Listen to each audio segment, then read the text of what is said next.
राम राम सभी लोगों को आज के हम लोग के इस रामायण सेशन में बहुत बहुत स्वागत है। तो आपका भी हाँ, धन्यवाद कुसुम जी, धन्यवाद।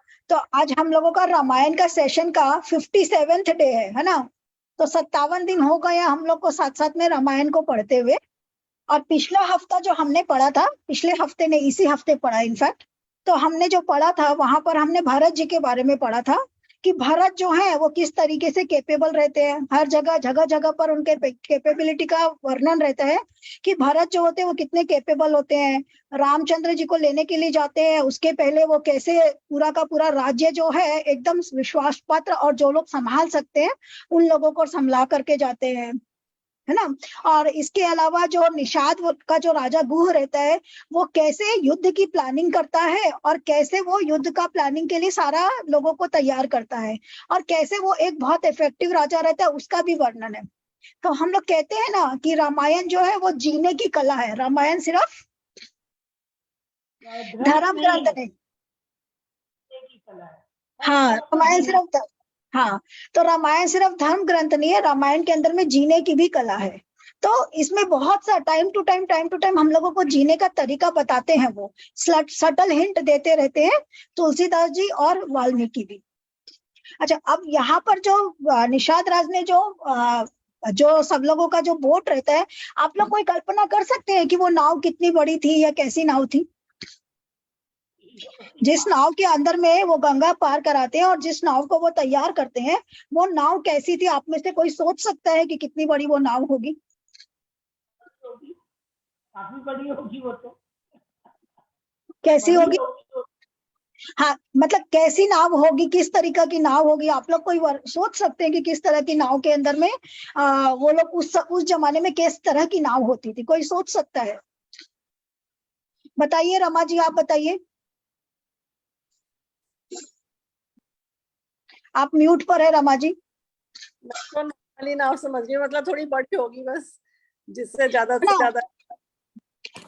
ज्यादा हम लोग जब नाव सोचते हैं तो हम सोचते हैं कैसी नाव होगी कि एक नाव होगी जिसके ऊपर में एक मल्हार बैठा हुआ होगा, वो उसको ऐसे ऐसे चलाएगा और उसके अंदर में 2 से 3 लोग बैठे हुए रहेंगे, है ना। जनरली हम लोग सोचते हैं वही। इनफैक्ट हमारा जो रामायण का सीरियल आता है उसमें भी वही डिस्क्रिप्शन था नाव का, है ना, कि राम सीता और लक्ष्मण बैठे हुए हैं और केवट अकेला जो है वो उसको चला रहा है। उतनी ही बड़ी नाव थी। अब तो क्रूज की तरह होगी शायद, है ना। तो वाल्मीकि रामायण के अंदर में उस नाव का पूरा डिस्क्रिप्शन है कि कैसी नाव थी।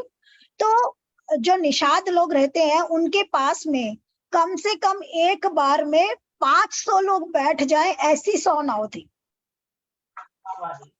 500 लोग बैठ जाए ऐसी नाव, मतलब क्या हो गया? आजकल के जमाने का क्या हो गया? वो हो गया फेरी, हो गई फेरी। फेरी नहीं, आजकल के जमाने का जहाज हो गया, जो हम लोग क्रूज हो गया, है ना। जो क्रूज वाला जो जहाज होता है, जो इतना बड़ा जहाज होता है जिसके अंदर में 500 लोग बैठ सके, ऐसा 100 नाव था उन लोगों के पास में।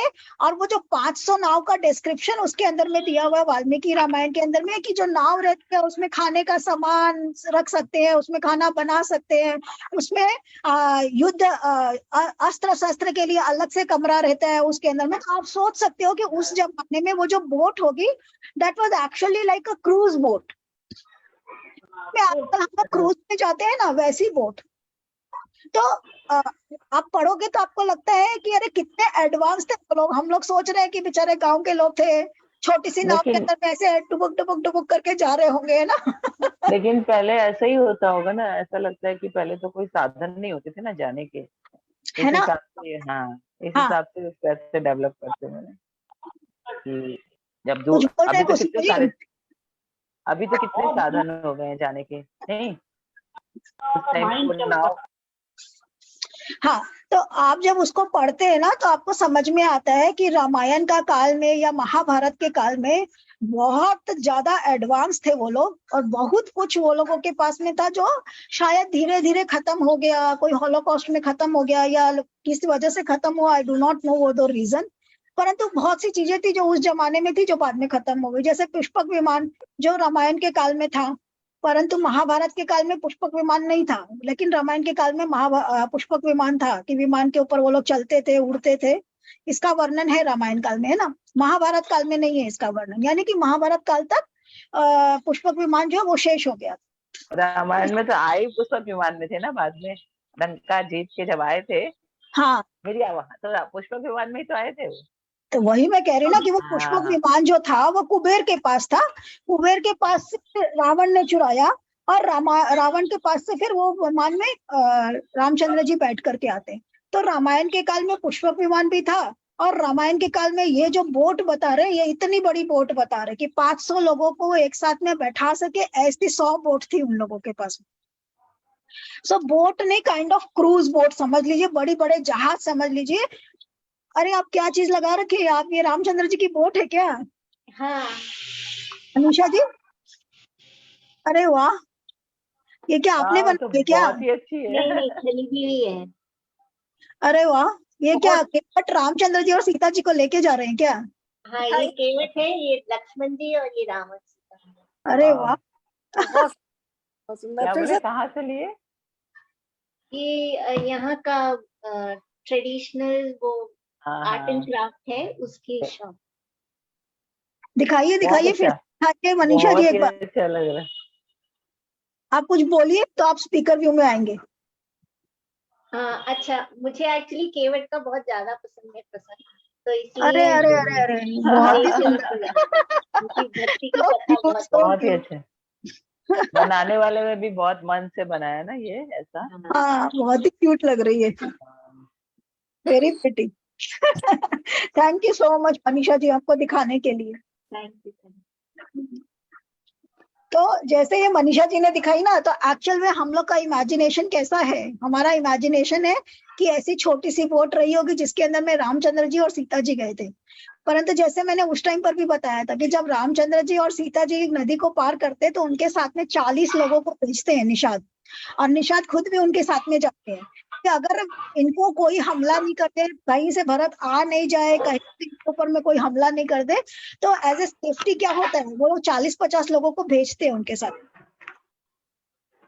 सब लोग अपने आप को म्यूट कर लीजिए ना, थोड़ा सा वॉइस का इश्यू हो जाता है। तो निषाद राज जो होते हैं सबको उनके साथ में भेजते हैं कि 40 लोगों को भेजते हैं कि इनकी रक्षा होती रहे। तो ये टाइप का मतलब इतनी सुंदर सुंदर उस जमाने की शायद बोट रही होंगी जिसका डिस्क्रिप्शन वाल्मीकि की रामायण में। तो मैंने सोचा आप लोगों को बताऊं कि बोट कैसी थी, कि 500 लोग बैठ सके ऐसी 100 बोट, यानी कि कितना बड़ा आज के जमाने का एक बड़ा सा अरब हो गया वो, खूब रिच, कहने को निषाद है और परंतु एक रिच राजा हो गया जिसके पास में 100 बोट हो, 500 लोगों जैसे, तो आज के जमाने का तो अरबपति खरबपति हो गया वो, है ना। आदमी ठीक बात। है ना, तो वैसा वाला था। तो हमने 192 तक पढ़ा था, इसके आगे पढ़ लेते हैं कि गहाहु घाट भट समिट सब लेव मरम मिल जाई, बूझी मित्र अरि मध्य गति तस तब करिहूं आई। अतवे हे वीरों, तुम लोग इकट्ठे होकर सब घाटों को रोक लो, मैं जाकर भरत जी से मिलकर उनका भेद लेता हूँ। उनका भाव मित्र का है या शत्रु का या उदासीनता का, यह जानकर तब आकर वैसा प्रबंध करूंगा। लखब स्नेहु सुभाए सुहाए, बैरु प्रीति नहीं दुरई दुराए, अस्कई भेंट संजोबन लागे, कंत मूल फल खगमृग मागे। उनके सुंदर स्वभाव से मैं उनके स्नेह को पहचान लूंगा, वैर और प्रेम छिपाने से नहीं छिपते, ऐसा कहकर वह भेंट का सामान सजाने लगा। उसने कंद मूल फल पक्षी और हिरन मंगवाए। अच्छा, इसके अंदर में क्या था कि निषाद राज जो है युद्ध की तैयारी करता है और फिर आकर के कोई वृद्ध होता है जो उनको बताता है कि नहीं पहले जाकर के बात करो, है ना। यही हमने पढ़ा ना तुलसी जी की रामायण, है ना। परंतु वाल्मीकि रामायण के अंदर में ये वर्णन है कि वो अपनी सारी तैयारी करते हैं कि भाई अगर युद्ध करना पड़ा तो करूंगा, मगर पहले मैं खुद ही जाकर के बात करूंगा, क्योंकि वो एक राजा है। तो उनको ये समझ है कि कोई भी काम मतलब अगर बातचीत से समस्या सॉल्व हो सकती तो सबसे पहले क्या करना चाहिए, बातचीत से ही वही समझ करना चाहिए। है ना। हम लोग का कहावत है कि साम दाम दंड भेद, तो पहले तो साम से ही काम लेते हैं, फिर दाम से खरीदने की कोशिश करते हैं, फिर उसके बाद में पनिशमेंट, और उसके बाद में भी नहीं होता तब जाकर के भेद, यानी कि तब जाकर के फूट डालने का काम करना है कि भाई किसी ना किसी को पकड़ना है ना। तो साम दाम दंड भेद, है ना, चार हम लोगों के उसमें बताएंगे। तो पहला वाला उसमें क्या है, साम, यानी कि समझना, यानी कि बातचीत, जो काम बातचीत से हो जाए उसको बातचीत से निपटाना चाहिए। तो वो इसलिए वो युद्ध का तैयारी सारी करते हैं, परंतु पहले बोलते कि पहले बात करूंगा जाके, तो वो डिसीजन निषाद राज का खुद का ही होता है। तो वो जाते हैं भेजने के लिए, कंद मूल फल पक्षी और हिरण मंगवाए। कंद मूल फल पक्षी, कंद मूल और फल ये तीनों क्या है, टाइप ऑफ वो है। कंद मतलब जो जमीन के अंदर होता है, आपको पता होगा रमा जी, बताइए। हाँ जी, हाँ जी, जैसे अरबी वगैरह है वो कंद में आते हैं। हाँ, और मूल और फल, हाँ, मूल भी जड़ी है, जैसे मूली वगैरह। हाँ, जैसे और फल, जो तना होता है वो तो कंद कहलाता है, जैसे कचालू है, ये तो कंद कहलाता है। मूल जैसे मूली जो रूट्स होती है, जैसे मूली है, गाजर है, ये मूल कहलाते हैं। और फ्रूट्स तो है फ्रूट्स, हाँ, फल तो जो कंद वो हो गए जो एक्चुअल में जड़ है, जो जमीन के अंदर पैदा हो रहा है वो कंद है, जो एक्चुअल में रूट है वो मूल है, और जो फल यानी कि जो पेड़ के ऊपर हो रहा है फूल, और फूल से फिर जो निकल रहा है दैट इज फल। तो जो बिना फूल के निकलता है उसको मूल बोल देते हैं, क्योंकि उसमें फूल का काम नहीं है, वो सीधे वही निकल रहा है ना। यही तो है ना रमा जी, आपको पेड़ों का ज्यादा आइडिया है। जैसे अदरक है, कचालू है, जो हाँ, स्टेम स्टेम होता है ना, जो जमीन के अंदर स्टेम होता है, जो ग्रीन नहीं हो पाता, मतलब फोटोसिंथेसिस से ग्रीन हो जाते हैं ना, लेकिन जमीन के हाँ, अंदर ग्रीन नहीं होते, तो इसलिए वो तो कंद हो गए। जैसे अरबी है, कचालू है, अदरक है, ये। और जो जमीन के वो है। ऊपर जो रूट, कंद मेरे को लगता है जो पानी में होते हैं शायद। मूल तो जड़ है सारी, आलू मूली गाजर ये सब तो नहीं, जड़ है आलू सारी। और मूली जड़ नहीं है, मूली जड़ नहीं है, मूली जड़ है सॉरी, मूली और जड़ तो मूल है, जड़ है, हाँ, वो सीधी जाती है ना। मूली है, सलजम है, वो वैसे है। और कच्चा आलू जो है ना वो जमीन के अंदर दबा हुआ होता है, जैसे इन्होंने बताया ना, आलू है, हाँ अदरक है, ये सारी चीजें जमीन में है, तो वो कंद हो वो गई। जिमी, कंद है, हाँ वो कंद है। जैसे बोलते हाँ, हैं ना जिमी कंद, शक्कर कंद, हाँ, उनका नाम भी कंद है हाँ वो कंद है सारे। आते है हैं। ना। तो ये कंद मूल फल पक्षी और हिरण मंगवाए, यानी कि पक्षी और हिरण मंगवाए का मतलब क्या हुआ कि वो जमाने में लोग नॉनवेज खाते थे, ठीक है, इसीलिए वो उन लोगों के लिए पक्षी और हिरण भी लेकर के जा रहे हैं, यानी कि वो लोग मीट खाते होंगे उस जमाने में। तो कंद मूल फल पक्षी और हिरण मंगवाए। मीन पीन पाठीन पुराने, भरी भरी बार कहारन आने, मिलन साज सज मिलन सिधाए, मंगल मूल सगुन शुभ पाए। कहार लोग पुरानी और मोटी पहिना नामक मछलियों के भार भर भर के लाए, यानी कि मछली भी खाते होंगे, है ना। तो हिरण भी खाते हैं, पक्षी भी खा रहे हैं, और मछलियां भी खाते हैं। तो कहार लोग पुरानी और मोटी पहिना नामक मछलियों के भार भर भर के लाए। नहीं तो मछली लाने का क्या काम, मछली को तो पानी से निकालते ही वो मर जाएगी, तो उनको गिफ्ट तो कर नहीं रहे, तो दैट मीन्स खाने के लिए ही दे रहे होंगे। भेंट का सामान सजाकर मिलने के लिए चले, तो मंगलदायक शुभ शकुन मिले। देखी दूरी ते कहीं निज नामु, कीन मुनि सही दंड प्रणामु, जानी राम प्रिय दिन असीसा, भरत ही कहे हूं बुझाई मुनीषा। निषाद राज ने मुनिराज वशिष्ठ को देखकर अपना नाम बतलाकर दूर से ही दंडवत प्रणाम किया। मुनीश्वर वशिष्ठ जी ने उसको राम का प्यारा जानकर आशीर्वाद दिया, और भरत जी को समझाकर कहा कि यह श्री राम जी का मित्र है। तो वो मिलने के लिए आता है, तो वशिष्ठ जी समझ जाते हैं उसका पर्सनैलिटी को देख करके ये जरूर श्री रामचंद्र जी का मित्र है। तो भरत को पहले ही बोल देते कि ये मित्र है, इससे मित्र की तरह बात करता।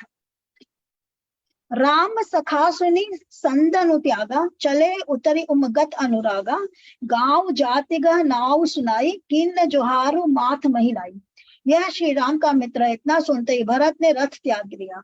वे रथ से उतरकर प्रेम में उमगते हुए चले। निषाद राज गुह ने अपना गांव जाति और नाम सुनाकर पृथ्वी पर माथा टेककर जोहार की। तो अपना नाम जाति, अपना गांव जाति और नाम सुनाकर पृथ्वी पर माथा टेक कर जोहार की। इस बात का मतलब क्या है, दंडवत प्रणाम किया वो। हाँ, क्यों कर रहे थे, जो राजा वो भी तो करते थे, राजा ही थे ना, और वो भी आए थे, वो भी एक राजा थे, वो भी एक राजा थे। हाँ, और वो भी एक उन्होंने राजा अपनी थे, वो भी एक अपनी राजा थे। और अपने दूसरे जो राजा है को वो भी बताने के लिए ना कि वो क्या है, क्या जात है, क्या उनकी क्या है। एग्जैक्टली वो अपनी आइडेंटिटी भाई, ये आजकल का जमाना थोड़ी है कि कोई मिलने आ रहा है तो उसके पहले आपने गूगल में सोच देख लिया कि भैया अच्छा हाँ फलाने के पास में ये है ना।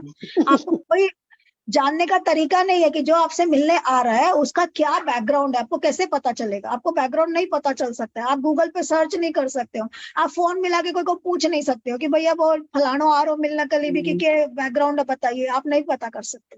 तो इसलिए जो आ रहा है वो खुद ही अपना बता रहा है कि भाई मेरा ये मेरा ये नाम है, मेरा ये काम है, मैं ऐसा। करत दंडवत देखित ही भरत लीन उरलाई, मनहु लखन सन भेंट भई प्रेम न हृदय समाई। दंडवत करते देखकर भरत जी ने उठाकर उसको छाती से लगा लिया। हृदय में प्रेम समाता नहीं है, मानो स्वयं लक्ष्मण जी से भेंट हो गई हो।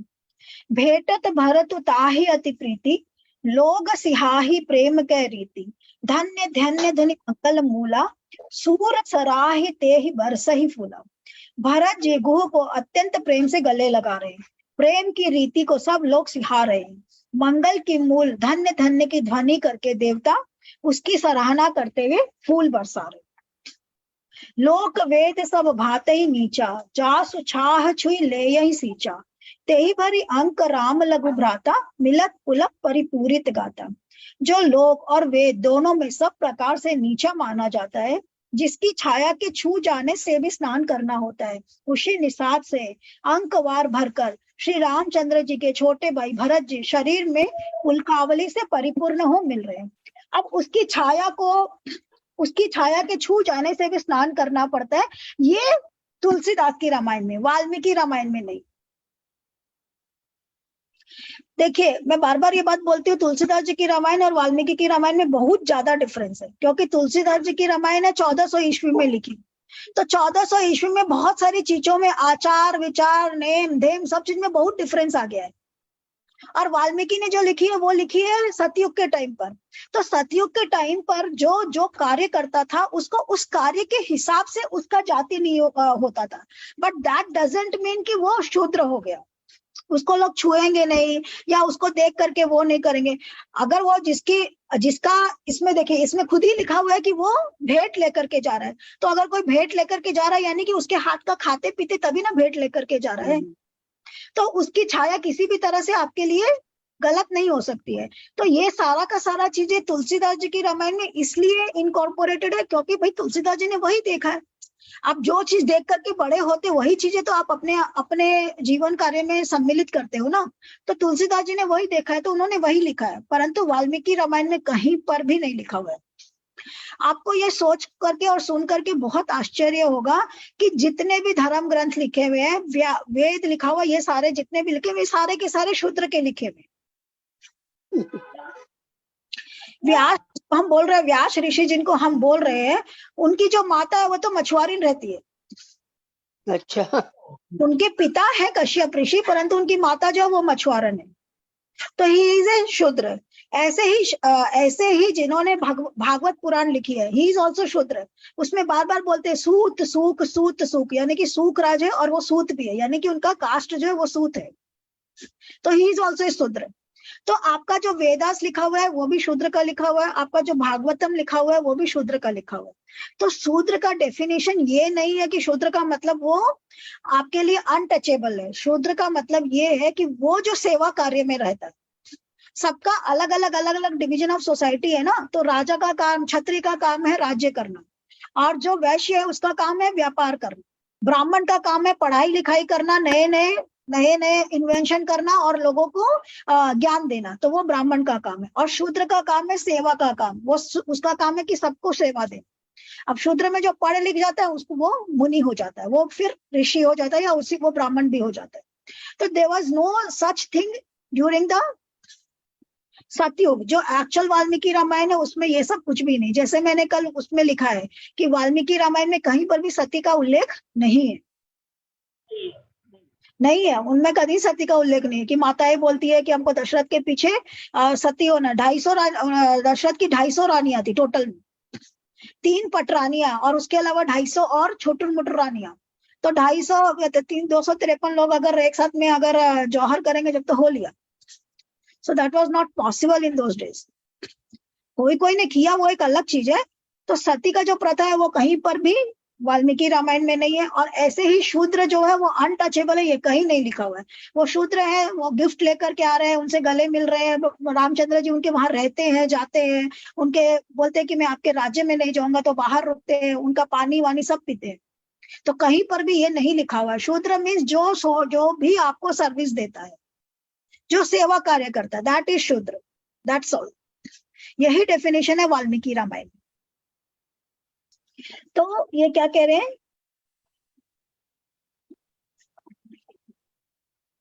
कहाँ तक पढ़ा मैंने, देखिए मैं बातों में लग जाती हूँ तो भूल जाती हूँ। करत दंडवत देखिते। हाँ भरत। हाँ था। तो लक्ष्मण जी से नहीं, वो छाया वाला पढ़ रही थी ना मैं, कि जो हाँ जी, जो लोक और वेग तीनों में सब प्रकार से माना जाता है, जिसकी छाया के छू जाने से भी स्नान करना होता है। सो दैट छाया के छूने से स्नान करना वाला चीज कहीं भी नहीं लिखा हुआ है वाल्मीकि रामायण। ये तुलसीदास जी का उस जमाने के आचार विचार के हिसाब से लिखा हुआ है, ठीक है। राम राम कही जे जमुहाई, तिनहि न पाप पुंज समुहाई, यह तो राम लाई उर्लीना, कुल समेत जगु पावन के ना। जो लोग राम राम कहकर जमाई लेते हैं, पापों के समूह उनके सामने नहीं आते। फिर इस गुह को तो स्वयं श्री रामचंद्र जी ने हृदय से लगा लिया और कुल समेत इसे जगत पावन बना दिया। कर मानस जल सुरसरी परई, तेहि को कहु शीस नहीं धरई, उल्टा नाम जपत जगु जाना, वाल्मीकि भय ब्रह्म समान।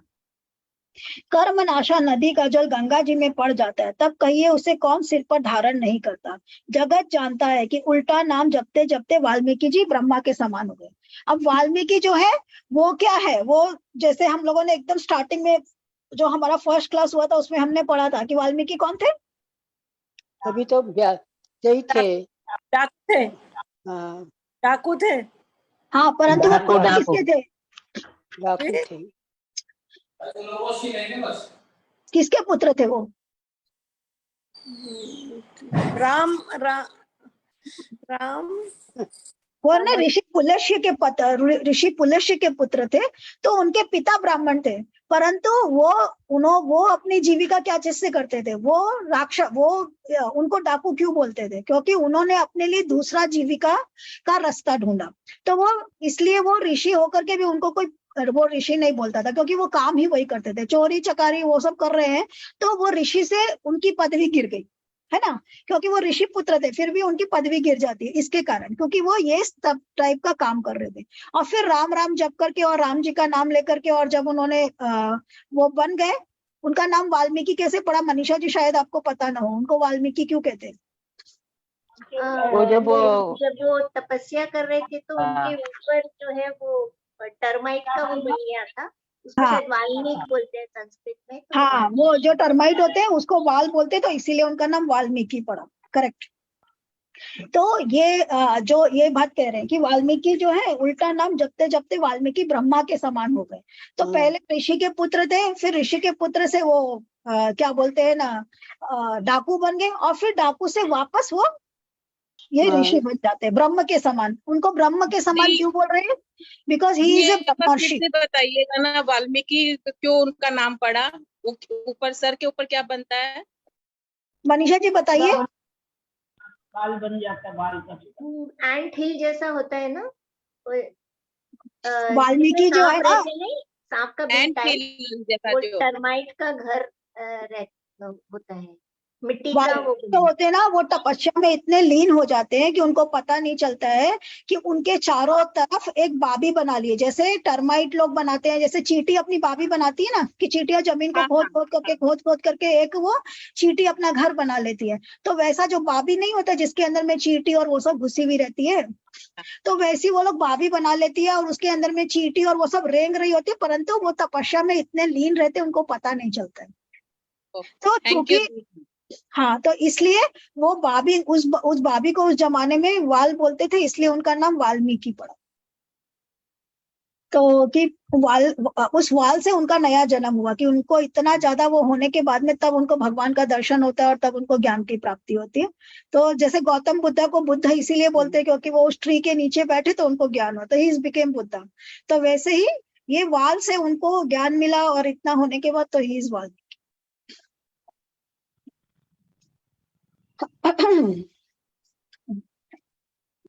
रचपर सबर खस जमन गरजड़ पावर कोल किरात राम कहत पावन परम होत भुवन विख्यात। मूर्ख और पामर चांडाल शबर खस यवन कोल और किरात भी राम राम कहते ही परम पवित्र और त्रिभुवन में विख्यात हो जाते हैं। नहीं अची रज जुग जुग चली आई कहीं न दीन रघुबीर बढ़ाई।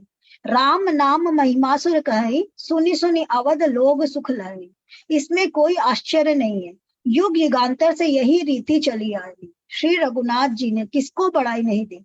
इस प्रकार देवता राम नाम की महिमा कर रहे हैं और उसे सुन सुनकर अयोध्या के लोग सुख पा रहे। राम सखई मिली भरत सब प्रेमा पूछी कुशल सुमंगल खेमा। देखी भरत कर सीलु स्नेह भा निषाद ते समय विदेहु। राम सखा निषाद राज से प्रेम के साथ मिलकर भरत जी ने कुशल मंगल और क्षेम पूछी। भरत जी का शील और प्रेम देखकर निषाद उस समय विदेह हो गया। सकुच स्नेह मोद मन बाढ़ा भरत ही चितवत एक टक ठाड़ा। धरि धीरज पद पंदी विभोरी विनय सप्रेम करत कर जोड़ी। उसके मन में संकोच प्रेम और आनंद इतना बढ़ गया कि वह खड़ा खड़ा टकटकी लगाए भरत को देखता रहा। फिर धीरज धरकर भरत जी के चरणों की वंदना करके प्रेम के साथ हाथ जोड़कर विनती करने लगा।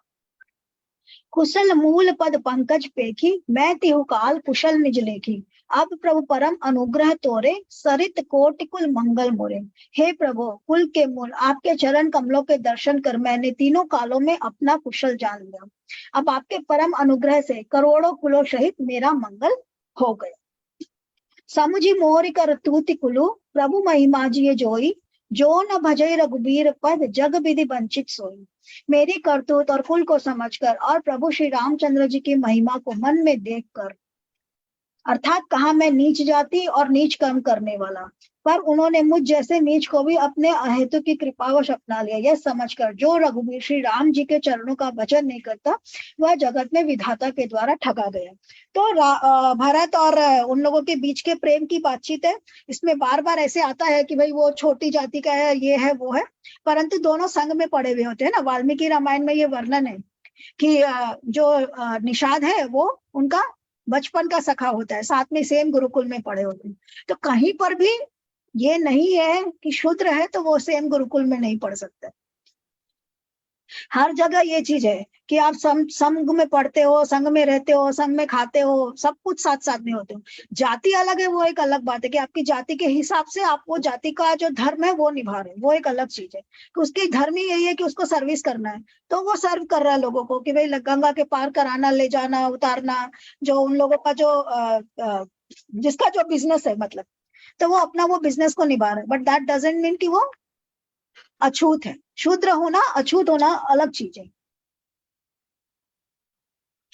कपटी कायर कुमति कुजाति लोक वेद बाहिर सब भांति। राम किन आपन जबहिते भयउ भुवन भूषण तबहिते।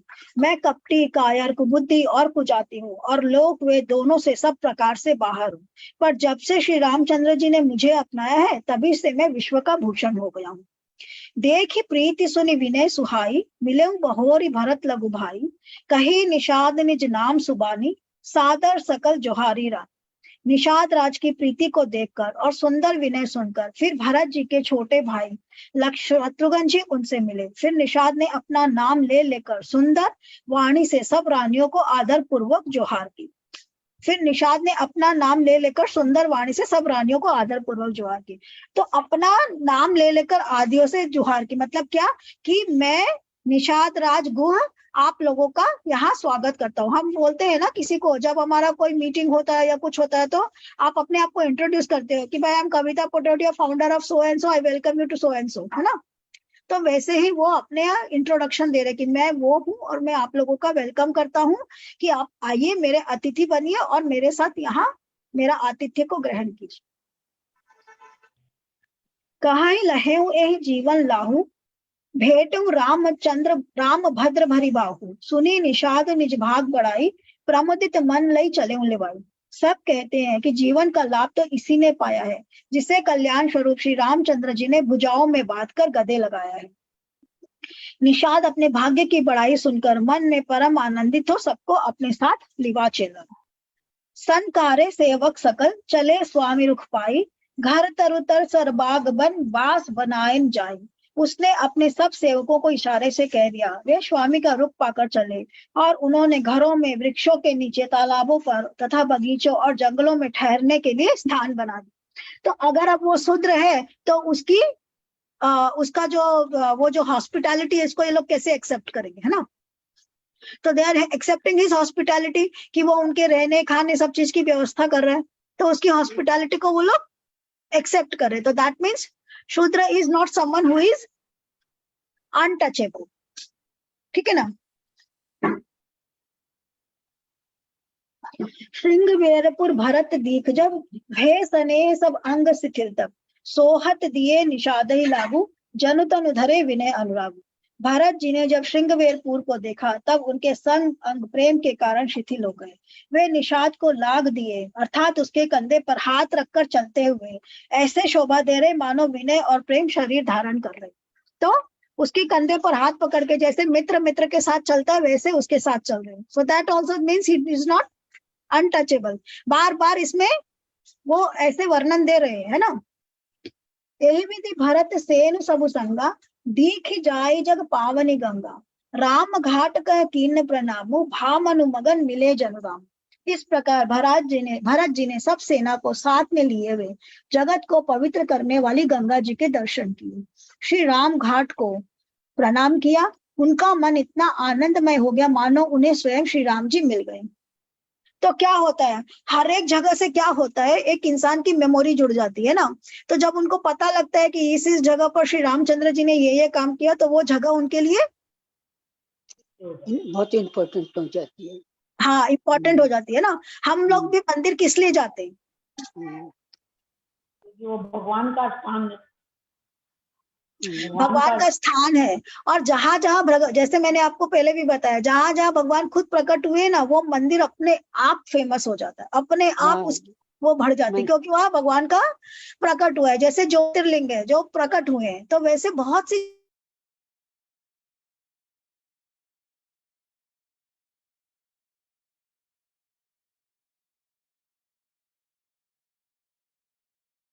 क्योंकि वहां वो भगवान के साथ जुड़ा हुआ है ना, तो इसलिए वो अंदरूनी आस्था होती है वहां।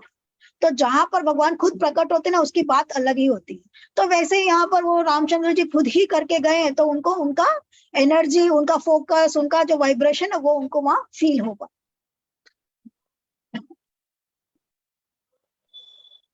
करहि प्रणाम नगर नर नारी, मुदित ब्रह्ममय बारी निहारी, करी मज्जन मागही कर जोरी, रामचंद्र पर प्रीति न थोरी। नगर के नर नारी प्रणाम कर रहे हैं और गंगा जी के ब्रह्म रूप जल को देख देख कर आनंदित हो रहे हैं। गंगा जी में स्नान हाथ जोड़कर यही सब वर मांगते हैं कि श्री रामचंद्र जी के चरणों में हमारा प्रेम कम न हो। भरत कहूं सुर सरित अब रेणु, सकल सुखद सेवक सुरधेनु, जोरी पानी पर मागो एहू, सिय रामपद सहस्त्र ने। भरत जी ने कहा, हे गंगे, आपकी रथ सबको सुख देने वाली तथा सेवक के लिए तो कामधेनु ही है। मैं हाथ जोड़कर यही वरदान मांगता हूँ कि श्री सीताराम जी के चरणों में मेरा स्वाभाविक प्रेम। यही विधि मज्जन भरत करी, गुरु अनुशासन पाई, मातु नहानी जान सब, डेरा चले निवाई। इस प्रकार भरत जी स्नान कर और गुरु जी की आज्ञा पाकर तथा यह जानकर कि सब माताएं स्नान कर चुकी है, डेरा उठा ले चले। जहाँ तह लोगन डेरा कीना, भरत सोध सब ही कर लेना, सुर सेवा कर आयस पाई, राम मात पही गे दो भाई। लोगों ने जहां तहां डेरा डाल दिया।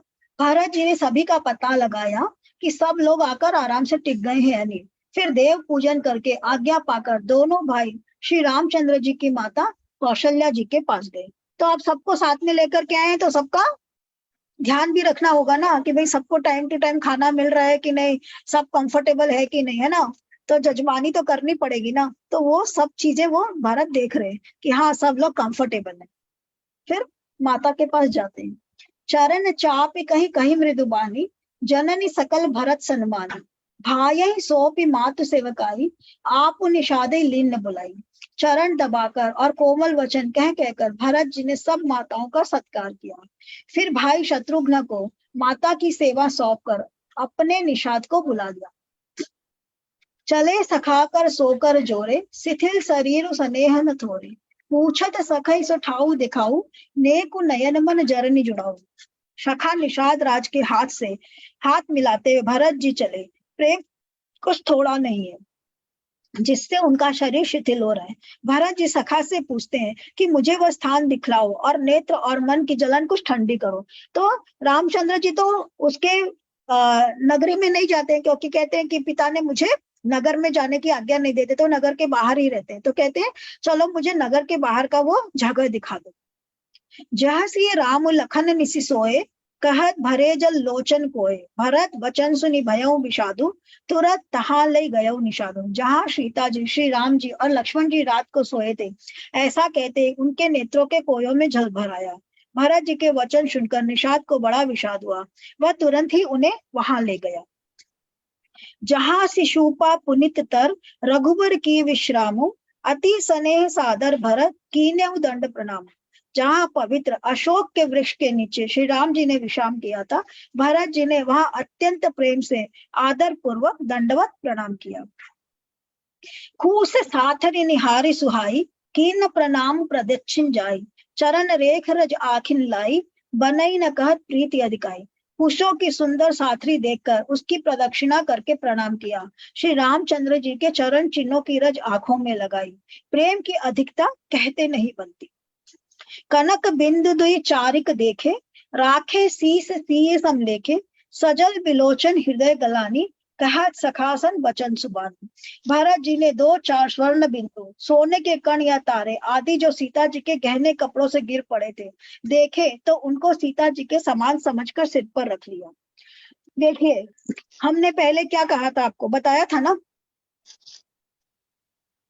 कि सीता जी जब जाती है जल्दी पहन के जाती है वो। तो रानी मतलब जैसी थी ना, पटरानी जैसे, हाँ, तो वो वैसे ही राजसी वस्त्रों में ही जाती है। तो नहीं, अगर वो मतलब अगर वो तपस्वी के वस्त्रों में जाती तो उनके वस्त्रों से गिरे हुए सोने के उसमें वाल्मीकि की रामायण में वर्णन है कि सोने के उनके छोटे छोटे कंकड़ यानी कि घुंघरू जो होते हैं ना, पायल के घुंघरू, फिर उनके बाद में उनके वस्त्रों में लगे हुए जो सोने के जो चीजें थी वो सारी की सारी वहां गिरी हुई मिलती है, जिनको भरत जी देखते हैं और देख देख करके उठाते हैं कि अच्छा ये सारा सामान मेरी भाभी का है।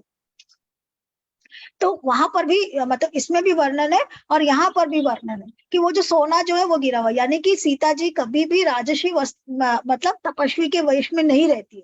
वो हमेशा राजसी और राजकुमारी यानी कि जो एक प्रिंसेस का जो ड्रेसेस होता है वो उसी ड्रेसेस में रहती है। मैंने उसमें बताया था कि दशरथ जी जो है पूरा 14 साल के लिए उनको जितने वस्त्र और जितने गहने चाहिए उतनी सारी चीजें देते हैं कि ये सारी चीजें लेकर के जाओ, जो 14 साल तक सीता को वस्त्रों की और ज्वेलरी की कमी नहीं होगी, उतनी ज्वेलरी और उतना वो देते हैं। और उतना सब सामान लेकर के श्री रामचंद्र जी वो जो बड़ी बड़ी बोट है उसमें लेकर के जाते हैं। उनके पास इतने सारे अस्त्र शस्त्र रहते हैं, है ना। अगर वनवास के अंदर में अस्त्र नहीं होगा तो बिना अस्त्रों के युद्ध कैसे करेंगे। तो खूब सारे अस्त्र रहते हैं, बड़े बड़े अस्त्र रहते हैं, इतनी सारी ज्वेलरी रहती है, इतना सारा कपड़ा रहता है, सब कुछ लेकर के भेजते हैं वो उनको। तो जैसे अपन बेटी को विदा करते हैं ना, वैसे उन्होंने अच्छे से सारा गहना कपड़ा देके विदा किया। तो यहाँ लिखा हुआ है कि सोने की जो रहती है वो सारी चीजें उनको दिखती है। उनके नेत्र तेल से भरे हैं और हृदय में ग्लानि भरी है। वे सखा से सुंदर वाणी में ये वचन बोले।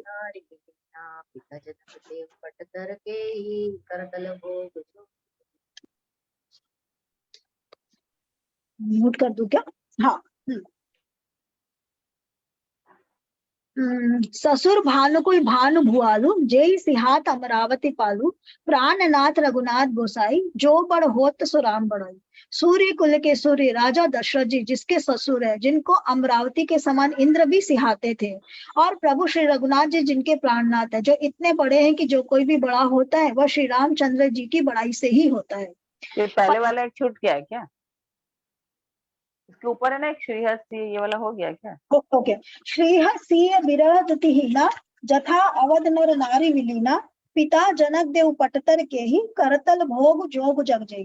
वे स्वर्ण के कर्ण या तारे भी सीता जी के वैसे विरह से ऐसे श्रीहत एवं कांतिहीन हो रहे हैं जैसे अयोध्या के नर नारी विलीन हो रहे हैं। जिन सीता जी के पिता राजा जनक है, इस जगत में भोग और योग दोनों ही जिनकी मुट्ठी में है, उन जनक जी को मैं किसकी उपमा दूं? सूर्य कुल के सूर्य राजा दशरथ जी जिनके ससुर है, जिनको अमरावती के समान इंद्र भी सिहाते थे, और प्रभु श्री रामचंद्र जी जिनके प्राणनाथ है, ये और इतने बड़े हैं कि जो कोई भी बड़ा होता है वह श्री रामचंद्र जी की बड़ाई से ही होता है। पति देवता सुतीय मणि सी साथरी देखी बिहरत हृदय न हरिहर पविते कठिन विशेषी। उन श्रेष्ठ पतिव्रता स्त्रियों में शिरोमणि सीता जी को साथरी देखकर मेरा हृदय हहराकर फट नहीं जाता। हे शंकर, यह वज्र से भी अधिक कठोर है।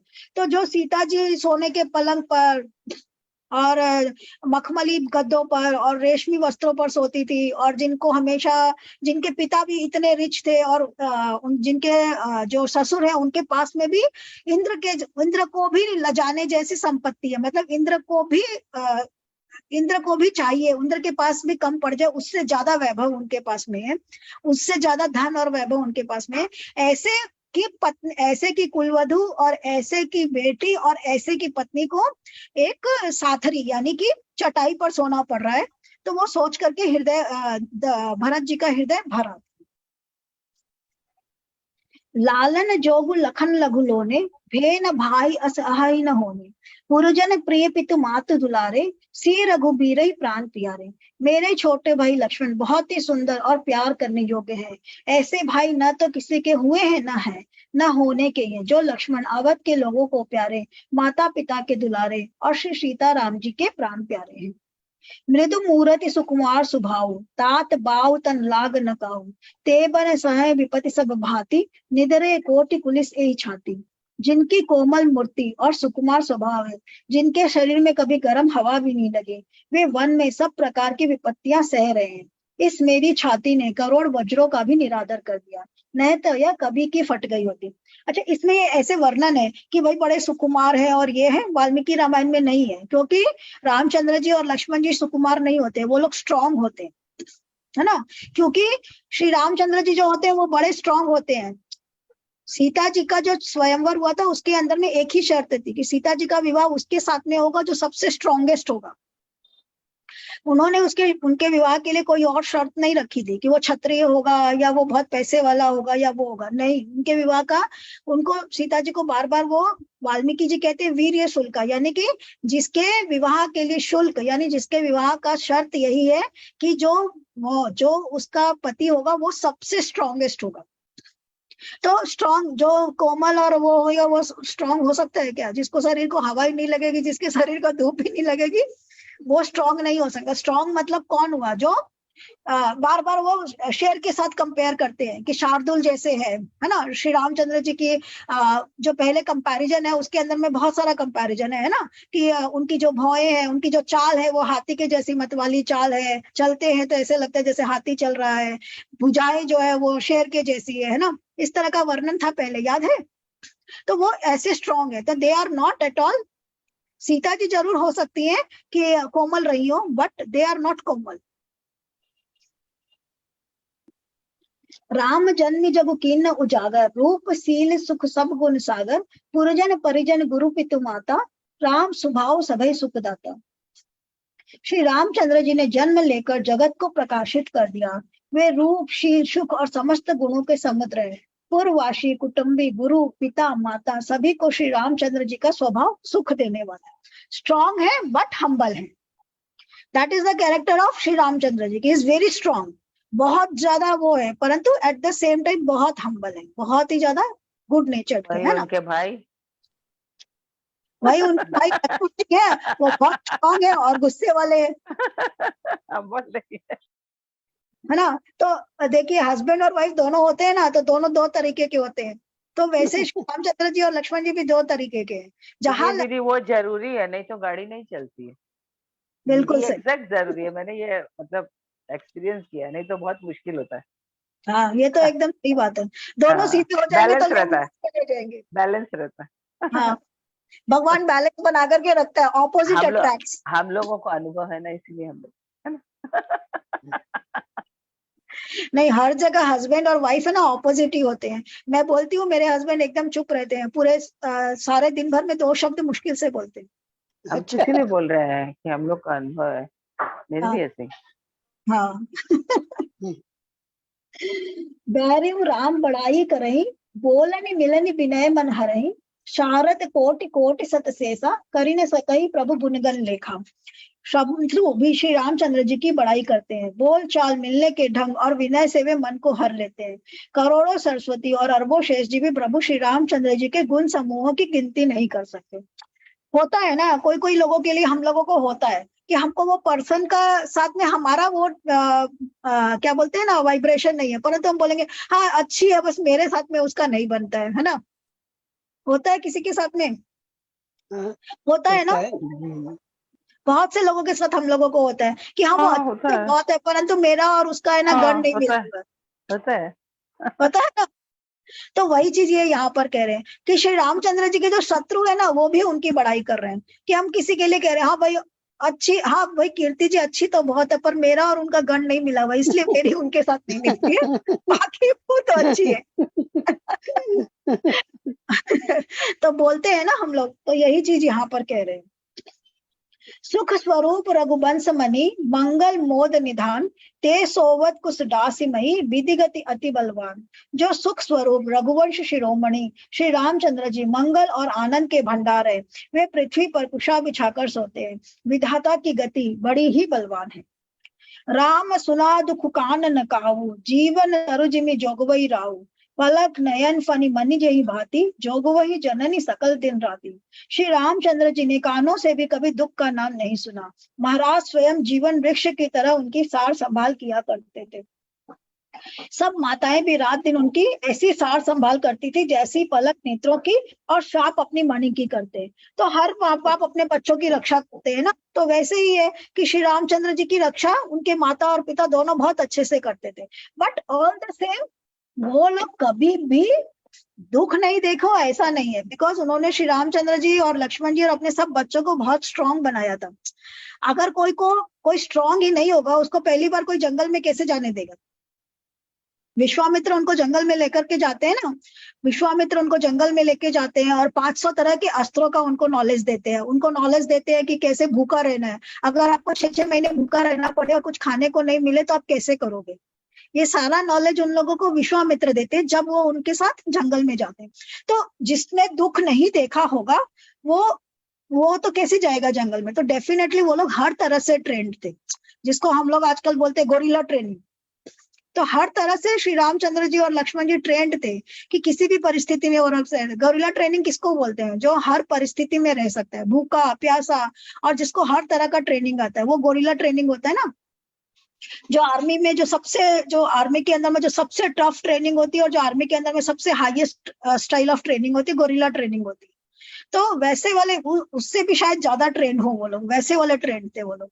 तो दुख नहीं देखे होंगे, मतलब वैसा वाला दुख नहीं देखे होंगे, बट ऑल द सेम हर तरह का उन्होंने वो देखा हुआ था, एडवेंचर।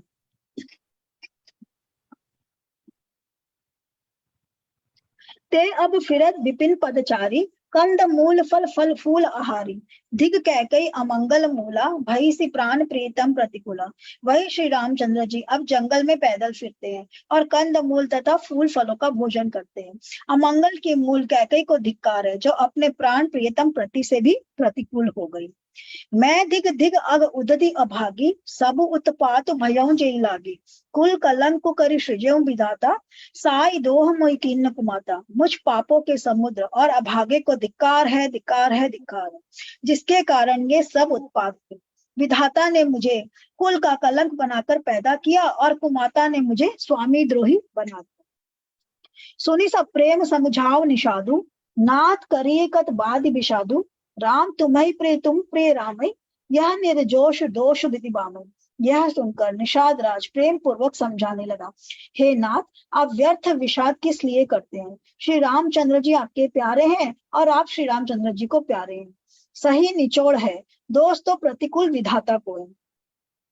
तो जब भरत अपने आप को दोष देते हैं, तो निषाद राज उनको समझा रहे हैं कि भाई तुम अपने आप को क्यों दोष दे रहे हो, श्री रामचंद्र जी तुमको बहुत प्यार करते हैं। विधि बाम की करनी कठिन जे ही मात किन्नी बावरी, तेही राति पुनि पुनि करही प्रभु सादर सरहना रावरी। तुलसी न तुम सो राम प्रीतमु, कहु हो सोहे किए, परिणाम मंगल जानी अपने, आनिए धीरज हुए। प्रतिकूल विधाता की करनी बड़ी कठोर है, जिसने माता कैकेयी को बावली बना दिया। उस रात को प्रभु श्री रामचंद्र जी बार बार आदर पूर्वक आपकी बड़ी सराहना करते थे। तुलसीदास जी कहते हैं, श्री रामचंद्र जी को आपके समान अतिशय प्रिय और कोई नहीं है। मैं सौगंध खाकर कहता हूँ, परिणाम में मंगल होगा, यह जानकर आप अपने हृदय में धैर्य धारण कीजिए। तो कह रहे हैं कि श्री रामचंद्र जी आपको गलत नहीं समझते हैं, तो आप अगर जा रहे हैं तो आपको कार्य में सफलता मिलेगी, आप अपने हृदय को चिंतित मत करो। अंतर जामी राम सकुच, सप्रेम कृपा यतन, चली करिए विश्राम यह विचारी, दृढ़ आनी मन। श्री रामचंद्र जी अंतर्यामी तथा संकोच, प्रेम और कृपा के धाम है, यह विचार कर और मन में दृढ़ता लाकर चलिए और विश्राम कीजिए।